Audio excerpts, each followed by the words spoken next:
All right, good afternoon, everyone. Thank you for being here today on this Wednesday afternoon. I'm here in Minnesota, and all of you are virtually spread out around the country and countries, I should say. Again, thank you all for being here and taking time out of your day. It really means a lot to me. Thank you to those that came up with this idea to host a little candidate meet and greet town hall style session where we're going to just go over some of the things that I've been hearing as a candidate. And there's a few questions that I've been asked, and then a little bit of time to get feedback from all of you. So getting started, I just wanted to take a couple minutes to talk about who I am and how I got to be where I am as far as in the assessing world.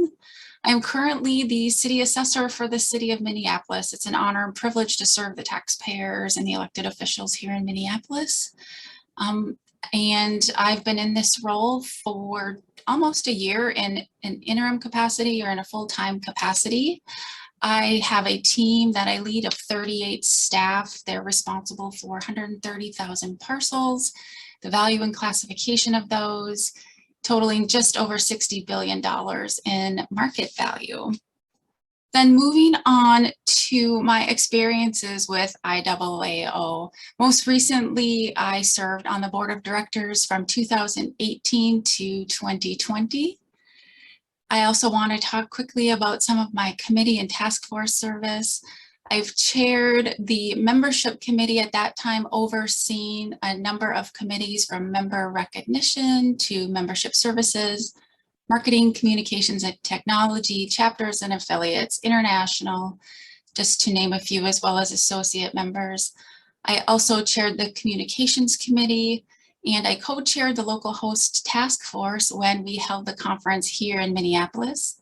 I served on the governance committee, which I serve on right now, the finance committee, and I've served on the communications committee as well. In addition to that, I am one of the co-founders of the Women's Initiative. The Women's Initiative really goes back several years to around 2016. Where it began just really as a roundtable event, bringing females in the association together. And we really grew that into conference presentations. And then in 2018, we had our first ever Women's Initiative luncheon that was very popular and well attended. In 2020, we also added a Women's Initiative workshop. And then in 2021, again, we're going to have another workshop, and we added the winning lunch and learn activities that we do every other month or so. In addition to that, I have had the experience of going through what was known as the ITW to become an instructor. I also serve as a professional designations advisor. I'm a state rep here in Minnesota, bringing IAAO to our Minnesota events whenever I can. And then I'm fortunate enough to be recognized as the Member of the Year Award in 2018. And also through my service, through my affiliate, I was the managing editor for our professional publication. We call it Equalize. And we did win the Zangerly Award a number of years while I was the managing editor. So I've had a lot of experience and opportunities to serve IAAO and its members. So moving on to some of the things that we've heard, I had the opportunity to survey members, both that are regular members. I've had the opportunity to survey volunteers who serve as state reps or committee members or committee chairs. And these are really some of the things here that I've learned about what we're getting right and what things that we really could improve upon. So first of all, a lot of people said we are getting education right. They really like the opportunity to help self-study, and now especially all of the virtual offerings that we had the opportunity to move forward, and because we had to because of the pandemic. Also, they really enjoy the opportunity to network at conference. I think everybody will say that that's one of the #1 reasons they attend conferences, to see their colleagues. Also, they said we're definitely getting our standards right. And I know that that committee, the Research and Standards Committee, is always updating and rewriting standards and writing new standards. I know that they're working on that now. So positive things about that, also positive things about fair and equitable, as well as assessing info that goes out and all of the other communication that goes out to members. People really enjoyed. They also said positive things about the website, about how much information is on the website, and really it can be a one-stop shop. In addition, the opportunity to earn designations, including all of the designations and then the professional member designation, that's also an opportunity for people. And then where we can improve, really a lot of comments around diversity and that we need to focus on our efforts there. And now with the new diversity statement, IAAO has the opportunity to live that each and every day through our work. Also, where we can improve is remembering that we still need to grow membership. There were some comments, around conference organization and improvements that we could make to conference. Finding more ways to provide benefits to members. We are going to talk a little bit about benefits in a little bit, but really continuing to find ways to offer more benefits to our members. And by benefits, it also then transitions to finding ways to provide more value to our members. Why are you a member of the association? Are you a member because your membership is just paid for? Are you a member because you really find value in your membership? Also looking at the cost of education. I know that there's been some decisions made by the board that were reversed to really provide the opportunity for education at a reasonable cost, both for members and our non-members that are potential members that we need to also remember. And this is just the one that I thought was interesting. I included it on here, is that people really still like to get that paper certificate in the mail when they pass a class. They don't really want to just have an electronic certificate. So just, I thought that was interesting and worthwhile at least commenting on. So those are some of the things that we've heard, and always taking to heart our members' concerns and always putting members first. Had the opportunity to correspond with some of the people that did fill out the survey, and I think it's really important that people feel heard. So moving on here, see, these are some of the questions that we've heard, and so the first one was, how do we move forward as an association preserving the knowledge of our retired or soon to be retired members? And I just see this as a huge opportunity. So we've all read about and heard about the silver tsunami, right? And how we have so many generations in the workforce right now. And we really need to harness this and use this as an opportunity and time to share the knowledge, so that our retired or retiree members can share the history of IAAO and the decisions we've made and all the things that we've tried, and share that with both mid-career and new career members. Again, this goes back to the post that I had today, that it's really this opportunity to build connections and to bring people together and to share everything that both our retired and retiring members know, our mid-career members, and then the great ideas that our new members had, and bringing those ideas together to come up with some moving IAAO forward in a very collaborative way. One of the next questions was that the Diversity, Equity, Inclusion Task Force and the Women's Initiative Network have generated great results, and how can we keep these efforts moving forward? And my short answer to that is that we need to put our money where our mouth is. The diversity, equity, and inclusion statement cannot just be words. We need to live it. It needs to be the lens that we look through for all of our monetary and non-monetary decisions that the association makes. Every one of our members deserves for the decisions that the association makes to have them in mind. It doesn't matter if you're new to the profession or a seasoned member. It doesn't matter if you're from a small jurisdiction or a large jurisdiction, a regular member or an associate member. You're all a dues paying member, and everyone matters, and we need to remember that. We also need to expect that every board member and officer supports this work, And when they show up and represent IAAO, that this is in the forefront of their thinking. Another one was, how do we make sure that we keep our volunteers engaged?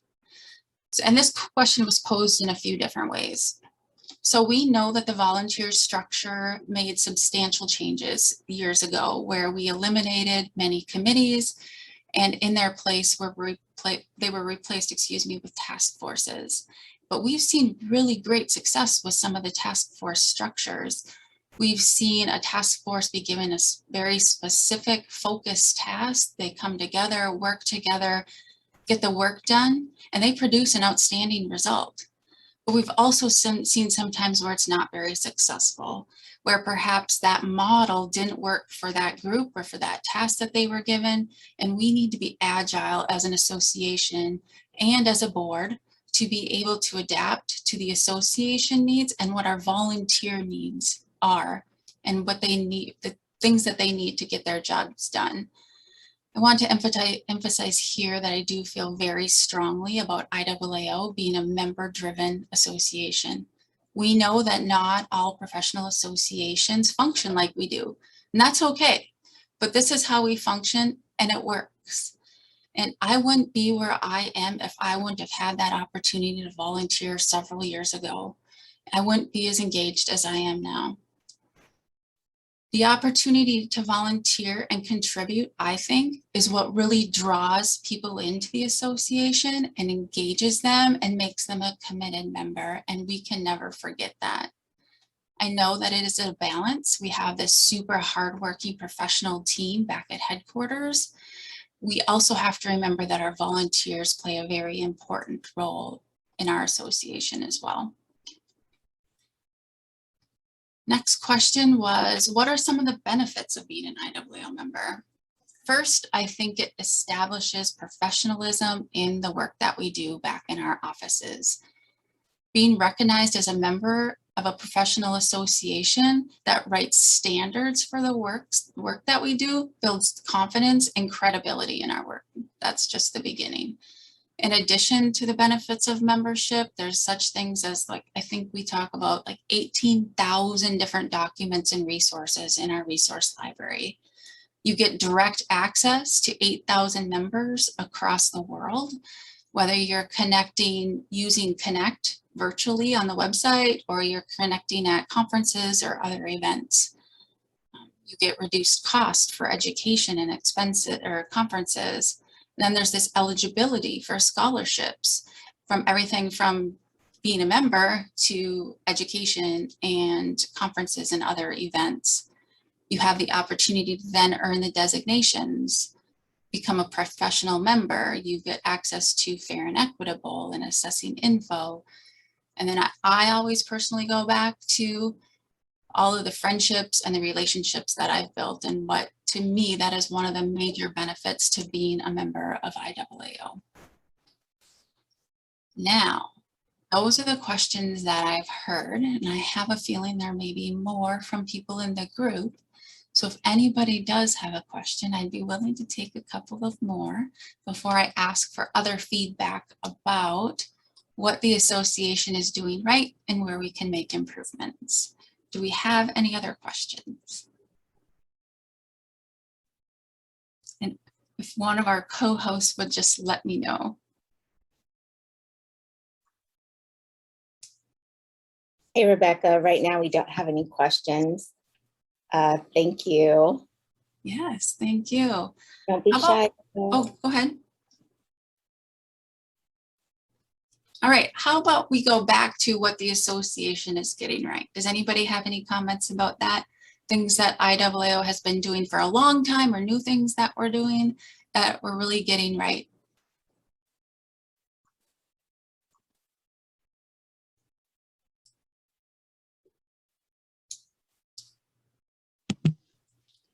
Well, Rebecca, this is Ken. Ken? I would say you point back to our designation program. You point to our CEAA program. I think the credentialing is probably the strongest item that the association has. You know, I'm an instructor like you, And I think our education is fantastic, but I think the biggest benefit to me has been the designation program and seeing my office get the CEAA. Thank you, Ken. I think you hold 3 designations now, is that right? As of today, just 3, yes. Okay. Anyone else? Things that we're getting right? Hey, Otherwise- Rebecca. Go ahead. This is Opal. I think I like the fact that we're utilizing, and I know COVID kind of made that happen, but I'd like to see it continue and go forward with the online education and then events like this that have taken place within the association throughout the year, the webinars and things like that kind of beefed up. I think it gives people that don't have a chance to travel sometimes, or maybe even just volunteer, become more involved with the association. That's great, Opal. And I think that is really one of the benefits of the task force volunteer structure, is that for those and people that can't travel, that they can still come together and work together with fellow members to move the association forward. All right, let's pivot to the other side and go to, where does IAAO have opportunities for making improvements? Should we start with education? Are there any comments about education?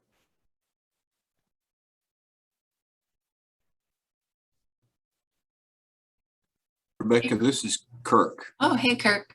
Hey, and you're doing a great job, first of all, and thank you for holding this for anybody that would like to join and support you or get to know you better. I think this is a great idea, and it's a good example of the kind of things that we can do more of going forward. So you've taken the opportunity to leverage technology to get to know members better right here.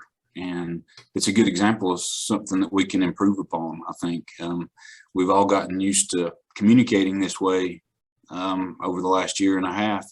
And I think we can use it to for members to communicate together, whether it's a regularly scheduled town hall or meeting with your board of directors.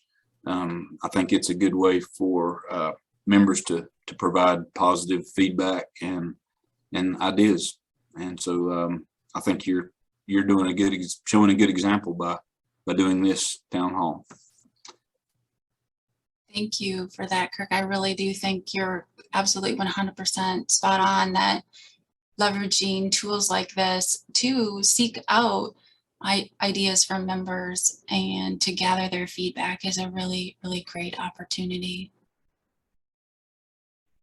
That even could get the board members more involved too, I think. You know, the officers are very involved and, you know, moving all over the country, all over the time, representing IAAO. I think this would be another opportunity to leverage the work of the officers. Having served as an officer before, I know that sometimes after moving from the committee structure and being very involved in the boots on the ground work that's going on, you move up to a board member, and sometimes you sometimes feel not as connected. And I think connecting with members this way could be a great way to use board of director time.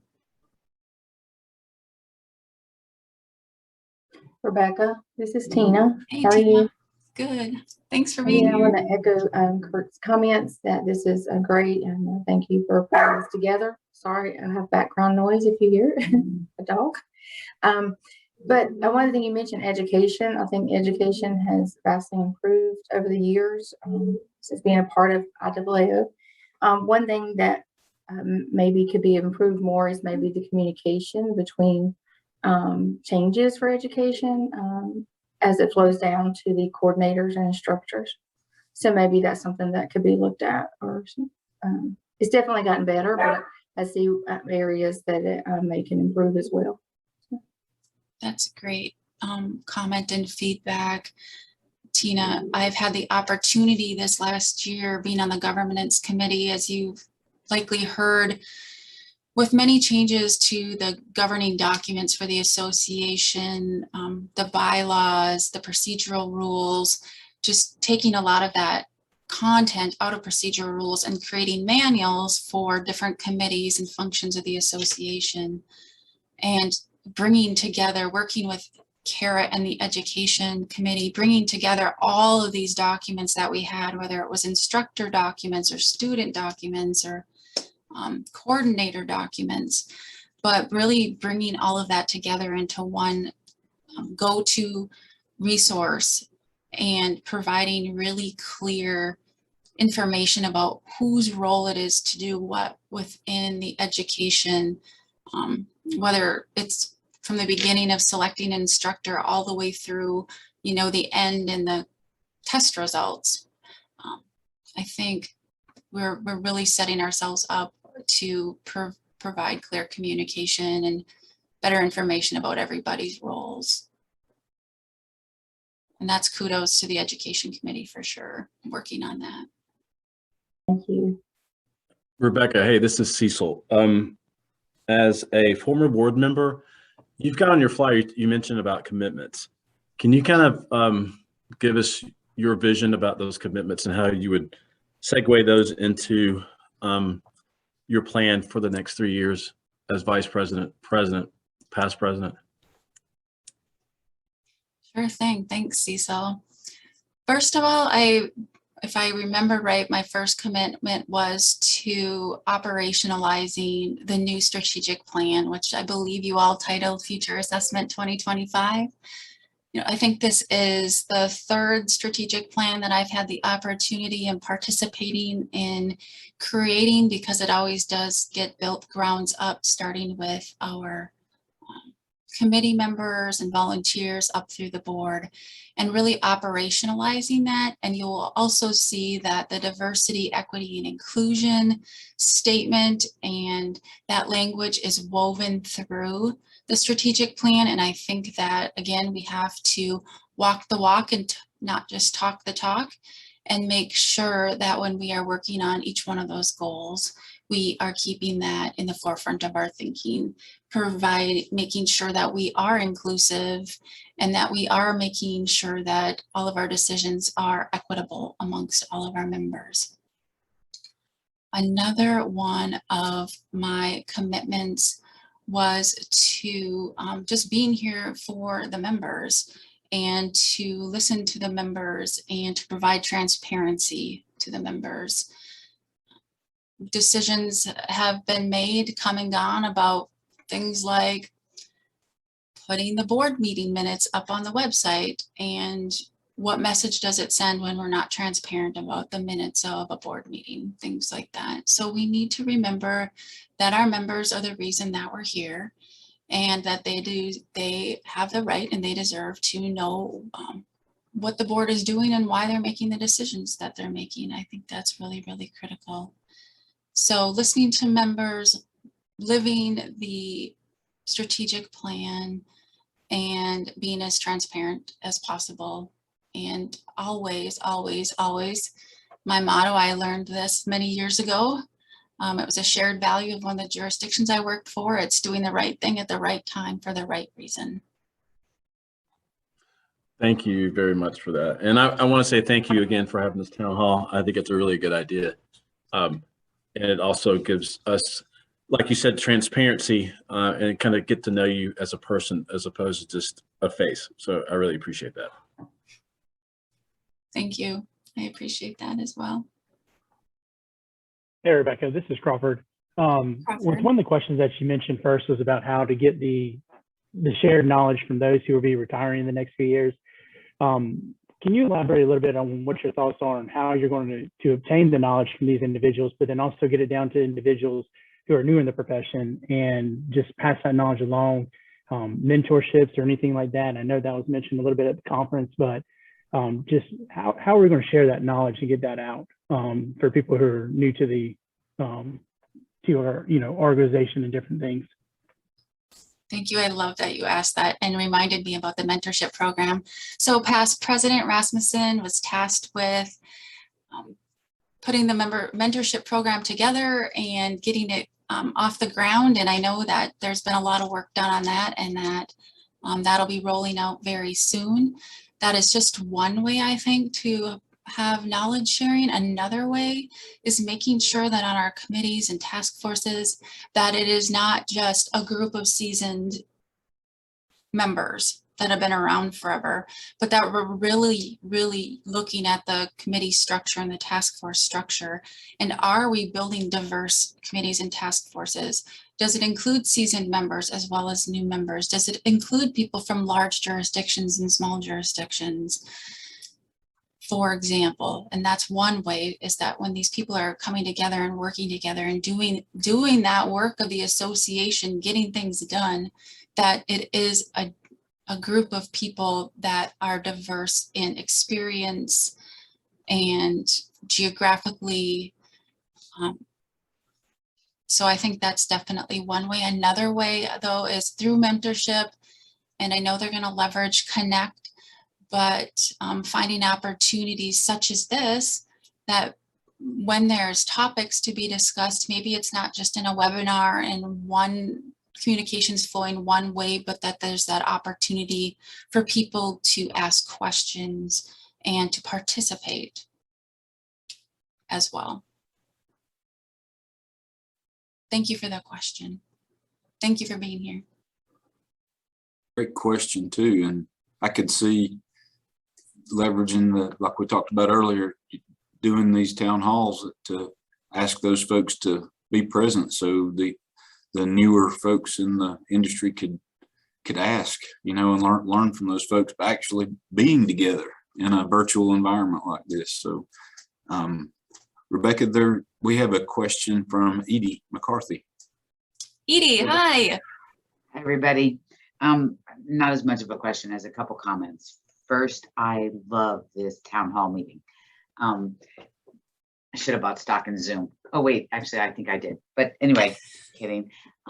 This is great. And when you get elected, I would love to be able to see this continue on a regular basis, maybe once a quarter, twice a year, whatever it is. This is just awesome.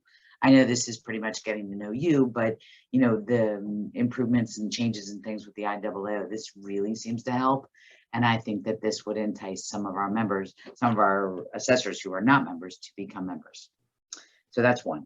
I do have a couple questions. So I know buried in the website, you can find scholarship money. And I know that we've had it in the past. I know that the executive board was talking about reducing it because nobody's using it. Like I said, I think it's buried in there, and maybe we could make it a lot easier. It's expensive to take IAAO courses for some people, and maybe if we let them know when the courses are coming out that there's a scholarship available, that might help entice some of our membership as well, and some of our non-members to become members. Just a thought. And my last comment, well, for the moment, is I still cannot wrap my head around being a volunteer and being appointed to a committee for a one-year term.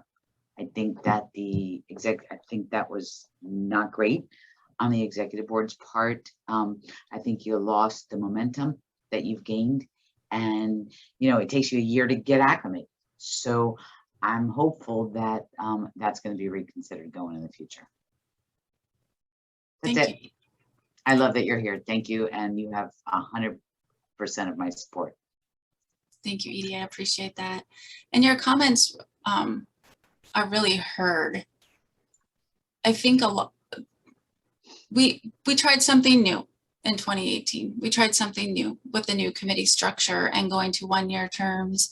And I think now that we've had a few years to digest and live in that scenario, we can reflect back on what's working and what's not. And I think there's positives and negatives to both. I mean, the one-year term gives the officers maybe more agility to pivot and change. But there's something also from the volunteer perspective to knowing that the association is committed to you and making you more committed to the association by knowing that you may have a longer term. So there's pluses and minuses to both, and I really think we need to look at it again. Thank you for that feedback.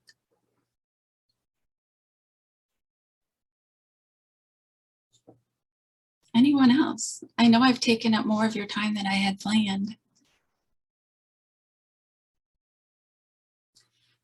Alrighty, well, thank you everyone for being here.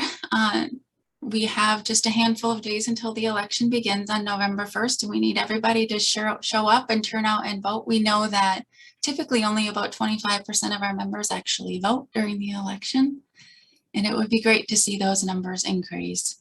In addition to just the candidates that are on the ballot, we do have some other governing document language changes, bylaw changes.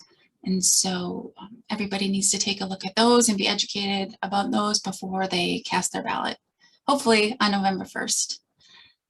I will also be sending out many more emails over the course of the next few days. And so anybody that has the opportunity to share your support for the campaign would be really appreciated. And to just share with members maybe that aren't as engaged on the work of the association and my values and my goals moving forward would be great. So Rebecca, I just want to let you know, I sent out my email, and the first thing I had was one of the guys in my office came in, he says to me, "So do you know this Rebecca?" I said, "Yeah, I know her." And he said, "Well, her credentials look really great." He goes, "So you think I should vote for her?" And I'm like, "Yeah, I'm pretty sure you should vote for her." So I did send that out to all the people in Florida. We'll see how that works. I'm going to resend it. Mm-hmm. I did too, and I got a couple phone calls actually right after I hit the send button, and they're really positive. So I'm hopeful too. Thank you, everyone. Hey, Rebecca? Oh. Yes. This is Opal. We have Quante that wanted to ask a question. Oh, Quante. Oh, yeah, sorry. So first off, I just want to just thank you for the work that you've done around pushing our field forward. We know that we have a lot of members and a lot of people in our industry that are retirement age.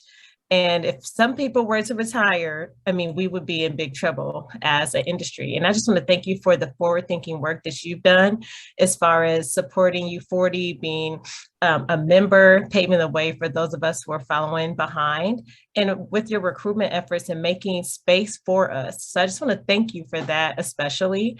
I know we met actually talking about our industry and things like that.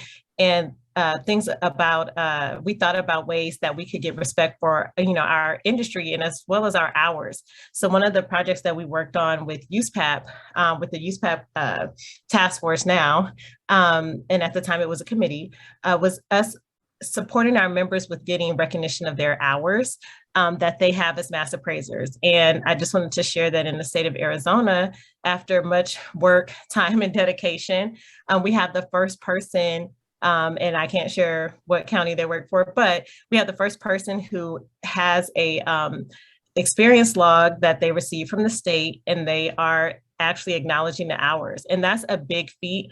We know that some states like Utah already kind of have a program, but we really were paving the way in some of these other states where we didn't have the respect necessarily, or they felt like, our type of appraisal wasn't, appraisal. So I just want to thank you for just that forward thinking and thinking about not just our members today, but the ones that we will have in the future, and making sure that we have something here for them when it's their time, right?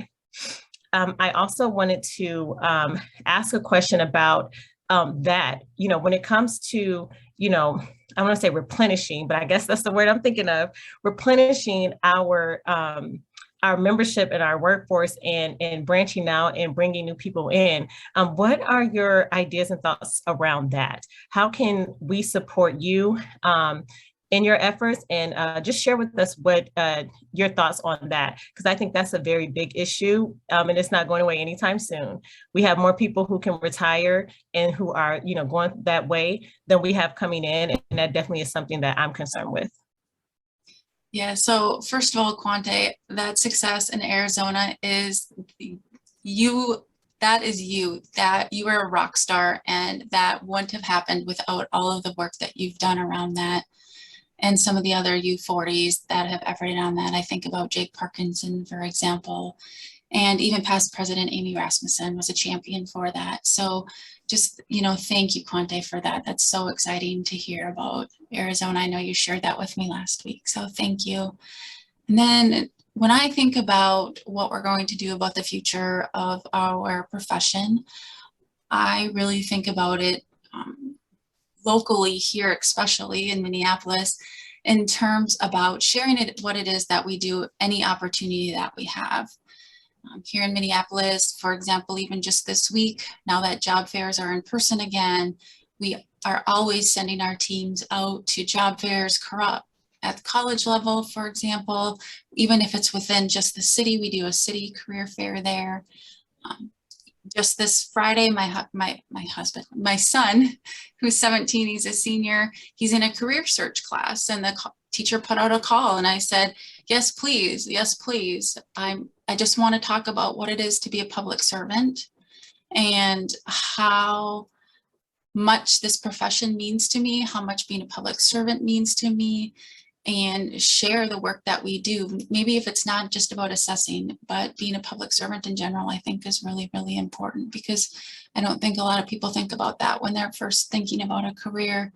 So from my perspective, it's leveraging every opportunity to talk about the work that we do and how different it is from a lot of professions. And I always talk about how much flexibility there is in your workday, about you're in the field, you're in the office, that there's a big variety in what we do, and really pitching that has been successful for us. And then also finding opportunities for programs to bring people in and provide them some education at no cost to them. Sometimes that's finding grants and other funding, but really exposing our work to the communities that we serve so that our offices look like the communities that we serve. That's really important here in our office and at the city level as well. And so finding ways to bring people in, provide them opportunities for education and get experience so that they're qualified when there's job positions that are open, because oftentimes here, especially in Minnesota, you have to have some experience to be qualified for an appraiser position. And so finding ways to provide experience in our office so that they're ready for a full-time position. Hope that answered your question, Quante. It did. Thank you so much, Rebecca. I really appreciate that. You're welcome. Hey, Rebecca, this is Opal again. So I just want to thank you really quick for all that you do, for everybody, for IAAO, for your friends in IAAO. And you know that without you, I would not even be a part of this association. It would not have grown the extent that I have since I have been a part of this association. To me, you are the person that started the DEI initiative within IAAO with WIN, the Women's Initiative, and also helping with U40, and then continuing to support as the mission has grown into more of what it should be altogether. So thank you for that. And I also want to, Ken Joyner had to step away, but I wanted to say, for him, I believe that the IAAO always has opportunities to seek additional ways for volunteers to be together in informal settings. That is where you learn the most about the organization and how to become even more engaged. And I'm going to add to that and more about your candidates. So thank you for doing this. You're welcome. Thank you to my core supporters that suggested it and pushed me to make sure that I did it. I really appreciate that. And I think that's probably all we have. And so I'm going to call it a wrap and just thank you all so much again. You all mean the world to me. The friendships that I've made through this association. My son calls some of our members, they're his aunts and uncles, and it's really been the joy of my life being part of this association. So thank you all for being here and spending your time with me this afternoon. And don't forget to vote next week. Have a great afternoon, everyone. Thank you. Vote Rebecca. Thanks, Rebecca. Go for Thank Rebecca. you. Thank you.